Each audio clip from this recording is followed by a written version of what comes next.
তো hello guys, তোমরা সবাই দেখতে পাচ্ছ আজকে আমরা ঢালাই করতে এলাম। আজকে একটা বিরাট বড় লিল্টন ঢালাই হবে। আমরা অনেকজন এসেছি। হ্যাঁ, ক্যামেরাম্যানকে বলবো কাজটা একবার দেখাবে। ক্যামেরাম্যান কাজটা একবার দেখাও,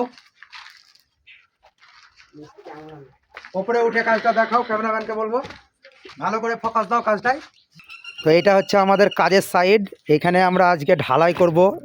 এটা হচ্ছে লক ছাদ, ওখানে একটা ডিজাইন হবে, একটাই ডিজাইন হবে। এদিকে সামনে মেন গেটটা পরে হবে, মানে আগে লিল্টনটা হয়ে যাওয়ার পর পরে সামনের গেটটা ভালোভাবে কি ডিজাইন করবে, কি ডিজাইন হবে সেটা আমাদের পার্টি বলবে।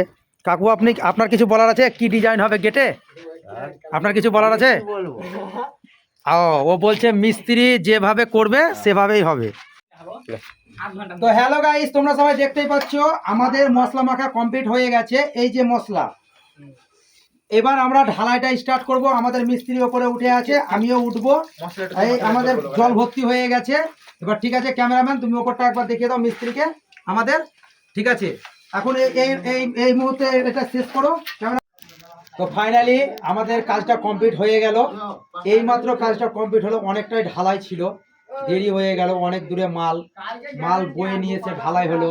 আর ক্যামেরাম্যানকে বলবো আমাদের কাজটা একবার দেখাতে, কাজটা কতটা কাজ বাকি ছিল, কি কি হলো ঢালাইয়ের কাজ। আপনারা তো সবাই জানেন ঢালাইয়ের কাজ মানে দেরি হবেই, এতে রাত 10টাও বাজতে পারে, অথচ সন্ধ্যাও হতে পারে, কোনো গ্যারান্টি নেই। ক্যামেরাম্যান তুমি একবার কাজটা দেখিয়ে দাও। টাইম দেখে না? ঠিক আছে। আজকে লেবার লাগে নিস। তারপরে গান্ড দেখতেই তো পাচ্ছ কিরকম কষ্ট করছে সবাই, সবার মুখ চোখ শুকিয়ে গেছে গাইস। গান্ড